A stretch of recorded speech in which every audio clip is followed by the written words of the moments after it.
Hi everyone, welcome to our session here today. Today we've got with us Carlene beautiful Carlene from Sweet Dreamers Sleep Consulting. Thanks for coming, Carlene. Hi, my pleasure.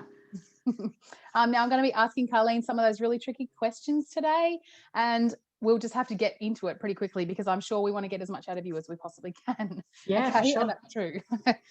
Okay, so my first question that I sent to you, Carlene, was, well, my first question for you actually before we start is, can you just share with our viewers a little bit about what you do? Yeah, so I'm a gentle infant and child sleep consultant. So no cried out, controlled crying sleep training methods. So I focus a lot on the more gentle sleep training tools and looking at children and babies' routine from a holistic perspective. So routine in general throughout the day, food intake, play style, all those sorts of things that can impact sleep.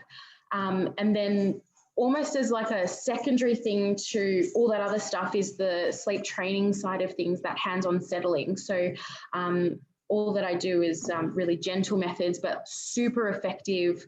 95% of my clients are at least 70, 80% improved within the week that we spend together. So wow. Yeah, really, really good. And then you don't have to listen to a baby cry for hours on end either, which is really positive. Yeah. Yeah. Oh, fantastic. That sounds really good. It sounds like parents must love it too. Do you get some great testimonials? I do. Yeah. No, parents are, it's stressful enough when you've got particularly a young baby or even a toddler that's not sleeping properly through the night and up and down and ending up in bed with you. You don't sleep well, they don't sleep well. So they come to me quite stressed. But the process that I go through is fairly simple and straightforward because I don't like to make things confusing. And then, yeah, quick changes, quick turnaround, and happy families quite quickly, which is really awesome. That's great, isn't it? Because that's really what you want.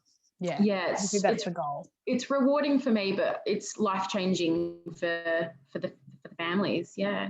Yeah. Oh, that sounds really good, Carlene. I can't wait to ask you these questions because look, my kids have been pretty good sleepers and I've got my own little strategies, but I'm definitely not a sleep consultant. So I can't wait to see what you say for some of these questions. So my first questions, I've got them listed here. Anyone who watches my lives knows that I always have them listed near me.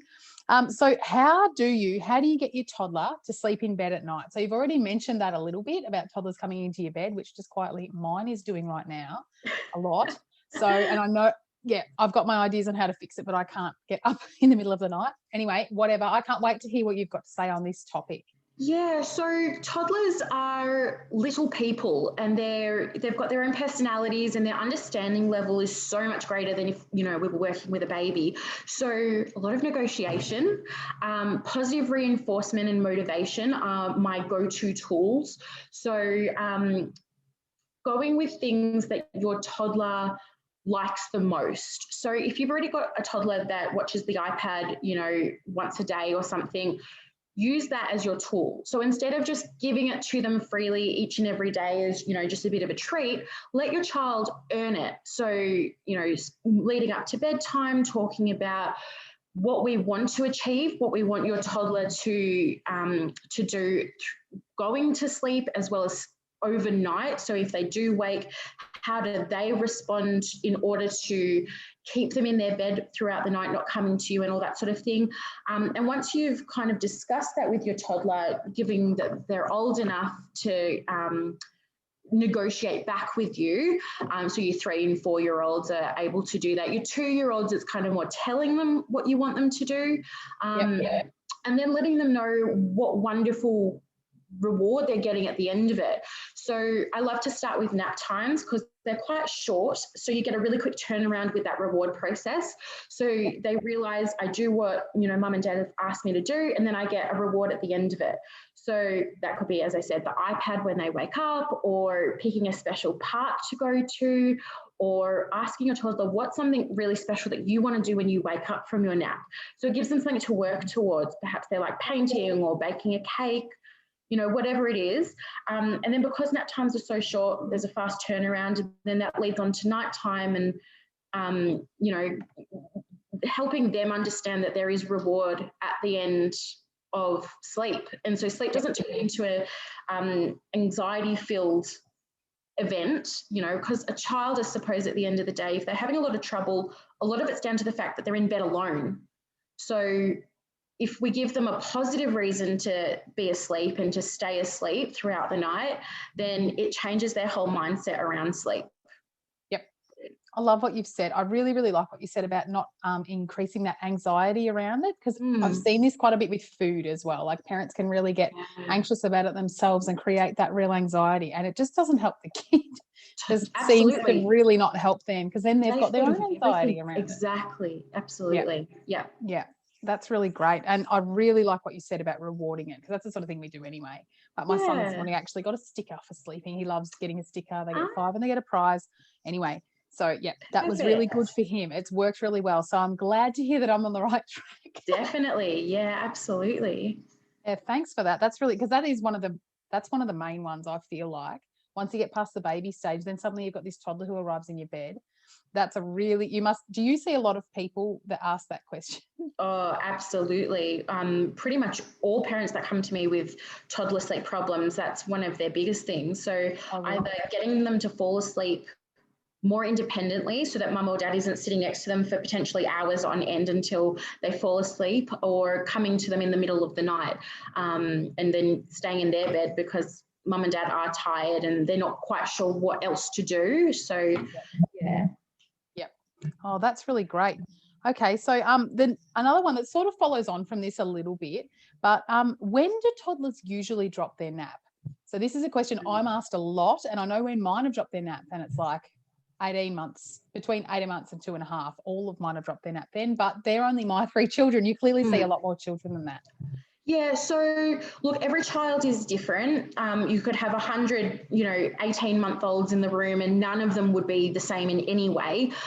Generally speaking, anywhere from 2.5 to 4.5 years of age is a realistic time to drop their nap.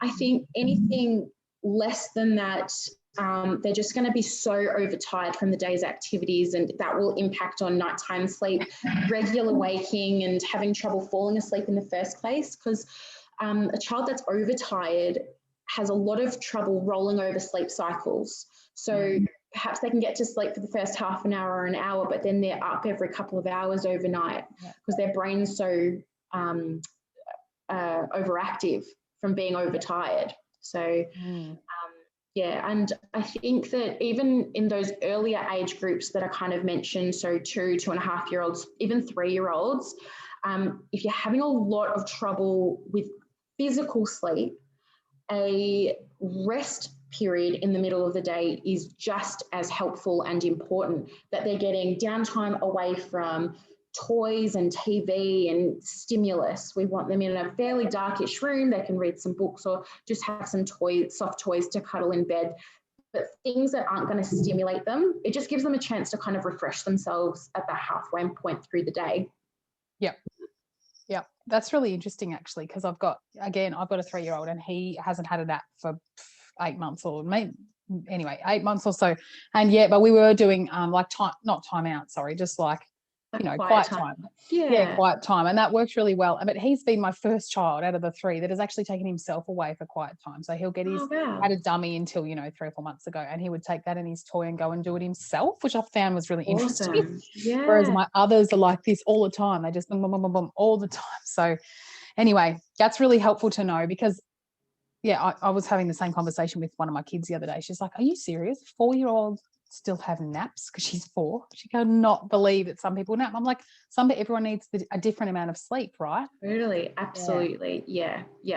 I would say 90% of kids have completely dropped them by that 4.5 year of age mark. But there are still some 4-year-olds that want to have a bit of a nap in the middle of the day. And as long as it's not impacting their nighttime sleep, there's nothing wrong with that.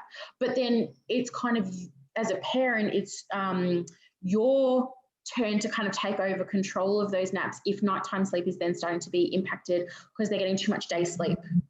So not building up a big enough sleep debt for night. Yeah, that's right. And just a quick side note on that. If you've got a child who's 4.5 and who's going to school the following year, is a nap something you need to be phasing out? Yeah, Or just letting them have a definitely. nap on that Wednesday they get off? You know, obviously if they're at home, they can have a catch-up one, but Yeah, I would 100% recommend that, because if their body is still used to having a sleep in the middle of the day and then they start school, by that lunchtime mark, they're going to be so exhausted that the whole afternoon is going to go in one ear and out the other. And they're going to be absolutely insane by the time they get home, because they're so overtired. But if you allow their body to have a little bit of time to adjust to a full day of being awake, then they'll cope much better with all the activities that school's going to provide with as well. yeah, that's good to know. And one more, actually, this is just bringing up a few questions. Actually, sorry, Yeah, that's okay. ask one more related to that. When if your child is just that little bit older and you need to stop their nap for that reason, or because you're going, you know, they're starting to go to kinder and it's going to be too much, then do you need to bring their bedtime forward a little bit? Yes, definitely. So the easiest way to transition an older child out of naps completely, especially if they are sleeping really well at night time, is you start by shortening that lunchtime nap quite significantly. Only give them like 20 minutes. So it's enough to kind of recharge them and reset them for the day, but enough that they're not going to be so overtired at the end of the day for bedtime. And then after perhaps a week or two of 20-minute naps in the middle of the day, drop it completely and bring bedtime forward. So for example, if you've naturally got a 7 p.m. bedtime, 6:30, bring it forward to, just to give their body a chance to adjust. And again, I do that for a week or two. And then once they're not so tired come that 6:30 mark, you can then push them back out to their regular 7 p.m. bedtime. Okay, that is fantastic advice. Thank you for that. That's really helpful. That's okay. Yeah. So my next one is sitting in their room. So I don't know. My last question for you is, tell us your most common question. So we might cover it already, I'm not sure. But the third one I had here was sitting in your room or in the toddler's room or your baby's room when you are putting them to sleep. What do you think about that? Is that something that you can give some parents a way out of if they're having to sit next to their child consistently? Yeah, so start reducing the amount of time that you're in there for, and also remove yourself a little bit. So if you're a parent that has to sit there and hold their hand while they fall asleep, start off by sitting next to them but not holding their hand. Give them a chance to adjust to falling asleep with you just close by. And then I love using the camping out method, so gradually removing yourself further and further away from them as they fall asleep. Yeah. But communicating with your toddler. So letting them know, I'm only going to be sitting with you for, say, 10 minutes whilst you fall asleep. And then after that, mum or dad's going to leave the room, you fall asleep, but I'll come back and check on you later. So a big part of toddlers' anxieties around falling asleep is that they're alone. So although we're trying to reduce how much contact we have to allow them more independent falling asleep, and also will help with staying asleep, is that they're then alone. So if we reassure them by letting them know that I'll come back and check on you once you're asleep, and I'll come look at you overnight and make sure that you're warm and tucked in and all that sort of thing, that will reassure your child significantly. But you don't actually have to do it. So if your child actually stays asleep through the night and then like, you didn't come and check on me, little white lie, oh, I did come and check on you. You were fast asleep, Lou. You were amazing. Well done. Here's a reward for doing that. So they don't need to know that you weren't physically there, but just the thought of you coming and checking on them overnight can sometimes be enough to reassure them. Yeah. Yeah. No, that's really good to know, isn't it? Because the child, you're right. It's so totally about being alone. And this is the sort of stuff I've talked about with parents before a little bit, but it's so important for your child to know that you're actually going to be close to them. I say to our kids, I'm just down there in the lounge room, I'm watching TV with daddy or whatever I'm doing. Yeah. We're just there. We're not going to be far away, but we'll come and check on you after. Yeah, that's so important. Yeah, One of the things I'm noticing, Carlene, as you're speaking, is that when the parent is actually doing this stuff with their child, you're following the child's lead, but you're actually being quite directive in how you're saying, you know what, I'm going to be here with you. or I'm going to, you know, this is what we're going to do, and we're going to have a nap for 20 minutes, and then after that we're going to hop up, whether or not you tell them that. But you're actually being, the parents being in charge, the parents being quite directive. Yeah. 100%. Yeah. So toddlers, they hit about 2, and I'm sure you know this as well as anybody, that this is the point where they start pushing boundaries. So, and the boundaries often involve sleep, because it's the easiest thing for them to push back on, right? Yep. So if you start being firm and setting those boundaries, it actually helps a child feel much more secure. Because a child that can push the boundaries further and further and further is an insecure child. Mm-hmm. But they feel secure within limits. So you set those limits, you're firm with them, they stay within those limits, they get rewarded, and it does help with the much bigger picture of toddler life. Yep. I am so loving the fact you've said that. Everyone who's been watching my stuff, just watch her say that, because that's what I say all the time. Boundaries make kids feel secure. Healthy boundaries, obviously, we mean. Yeah, absolutely. Yeah, that's awesome stuff, Carlene. Thank you so much for that. The last question, as I said, was, what is your most common question, or maybe one that you've got that we haven't covered that you might like to share? So there's a couple of things.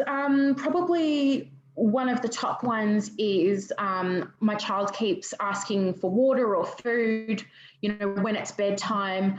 I'm worried that they're not eating enough at dinner. How do I go about that? So first and foremost, obviously offering a well-rounded meal at dinner time, always having something on the table or on the plate that your toddler definitely likes, so you know that they're eating something, and then other things that hopefully they'll try or will just eat because they're there and the family around them is eating, and hopefully that encourages more food intake.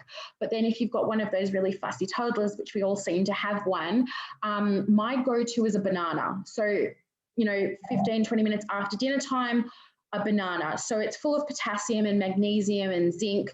It sits fairly heavy, but keeps a child full for longer. So it's great for nighttime. And because it's got all those lovely minerals in them, which is what we would take if we were to take a sleep supplement. It's always full of magnesium and zinc and stuff. So a banana is that natural product that's got those things. And then, you know, my child's definitely not hungry. So we've got that box ticked off. And then the other thing is offer the water before the child asks for it. Okay, then you know they've had it. So you, as part of your end of day wind down before sleep, you've had your bath or your shower, you've gotten dressed, you're in the room, you're reading some books, finish the books, let's have a sip of water, here's your cup, let them have what they want, and then, you know, put it somewhere either close by on a bedside table or something like that.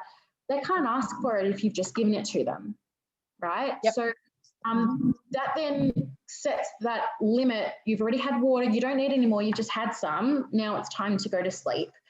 Yep. So that's probably number one. And then number two is not so much a question, but something that I see with pretty much every single family that I work with, either babies or toddlers, is that wind down isn't always done correctly. So best intentions for sure, having your bath and then getting into bedroom and reading some books before bed. But we've got to look at the environment around us while we're doing that. So the biggest thing is turn the lights off. If you've got a really warm coloured lamp, so red, orange, yellow colours, have that on during that wind down period, as opposed to the big lights in the bedroom, which are usually white. Our bodies release melatonin in darker environments. So if we want that melatonin release before sleep, we've got to be in a darker environment. And it takes 20 to 30 minutes for a full melatonin release for our nighttime sleep. So one thing that you can do that's so simple is just make the room a bit darker to allow for that melatonin, and that can fix a lot of your issues. Wow, that is so amazing, isn't it? I mean, some of the stuff that you do anyway, like we do some of that stuff anyway, right? A lot of us. Yeah. But that's so interesting, because if you're not being intentional about it, then you can really miss out on a lot of that stuff. Because, yeah, I don't know, my kids used to want to run around before bed. You know, like some kids really get, like we call it like the whiskers zing around here, because a cat gets it. after she's eaten her cat food, she runs around like a nutter. Literally, like the kids are like that after tea. Yeah. After tea, if we let them, we're like, no, that's not what we're doing. Yeah, like we quite often have TV and then they'll go and read in their beds, or we'll read them a story or whatever it is. But Yeah, that's really, really helpful. Yeah, and I love what you said about the banana. I did not know all that stuff about all those minerals. I knew it had potassium in it, but I didn't know all that other stuff about how helpful that is for us. So Yeah, for that's sure. really, really helpful. Yeah, Yep. good. Cool. Well, thank you. I really appreciate you coming Pleasure. along, Carlene. No Yeah, and worries jumping at on all. here. Thanks for having me. No, I appreciate it.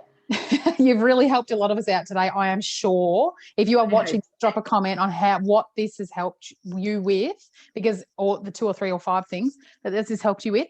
Now, Carlene, one more quick question. Where can our viewers reach you? Where can my viewers reach you if they want to jump on and have a Zoom call or whatever you would like to do with them? Yeah, absolutely. So I'm very active on Facebook. So you can find me on facebook.com/Sweet Dreamers SC. Otherwise, sweetdreamers.com.au is my website. You can, there's a contact me button, or you can book directly. There's a button for that as well. I've got in-home consults through Melbourne, and then I do Zoom consults all over Australia. So, if you can't find something that you want that's available, that, you know, with the availability that's there, you can contact me and I will find somewhere to squeeze you into. So, yeah. Yeah.